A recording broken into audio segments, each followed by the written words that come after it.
दिलेराम हजुर दाइ तैले भाउजूको पेन्टी चोरेर लगाइस् कि क्या हो? त्यस्तै देख्छु त। हे हावा कुरा नगर्नुस् न दाइ, हिजो राति भाउजूले पेन्टी नै लगाउनु भएको थिएन। के भनिस्? हामीहरूले भने जस्तो भएको छ। अब यो गदालाई के गरे तपाईहरुले नै भन्नु। हैन, तैले यत्रो बडो गाउँभरि एउटा केटी पाएनस्, भाउजूलाई नि समक्ष पनि तलाई नकचर हो। चुप लाग बुढी माउ, जहिले पनि रामा जस्तै बुहारी चाहियो, रामा जस्तै बुहारी चाहियो भन्थ्यौ त। अब तिम्रो खुसीको लागि रामा नै उठाएर ल्याइदिए। अब के रुनु, हाँस हाँस। यस्ता मान्छेलाई त गाउँबाट निकाल्नै पर्छ।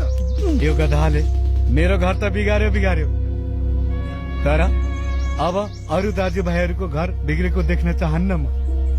यसलाई कुनै हालतमा पनि गाउँबाट निकाल्नै पर्छ। ठीक भन्नुभयो। यस्ता गाउँ बिगार्ने असत्यलाई गाउँमा बस्न दिनुहुन्न। कुनै संस्कार नभएको यो भडुवालाई गाउँबाट लहर्नै पर्छ। होइन हत्या हिंसा नगरौँ, म आफै जान्छु। आमा, अब यस्तो बेला शहरमा न गाँस छ न बास छ, अब व्यवस्थै नभएको बेला कसरी लैजाउँ? अब उता व्यवस्था गरिसकेपछि म रामालाई लगिहाल्छु नि। त्यतिन्जेलसम्म हजुरसँगै बस्छ। रामा, तिमी पनि मैले नबोलाइन्जेलसम्म आमासँगै बस्नु नि ल। दायाँ बायाँ नगर्नु, नत्र मेरो चित्त दुख्छ के। By by. अनि पहिला यति मान्छे थिएन गाउँमा, अहिले कहाँबाट आयो?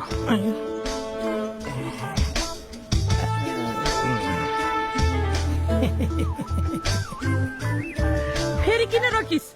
तैले हामी गाउँलेहरूलाई हेपेको होस्, नटेरेको होस्, तलाई ढुङ्गा मुढा गरेर लखट्नु पर्ने हो। फेरि हत्या हिंसाको कुरा। अब जाँदा जाँदै अर्को एउटा खबर सुनाऊ कि भनेर के अधुरै राखौ? के खबर हो? गर्ने विधि त गरिहालिस् नि। भाउजूले त बचाउनु पर्यो। खासमा मलाई HIV लागेको छ नि।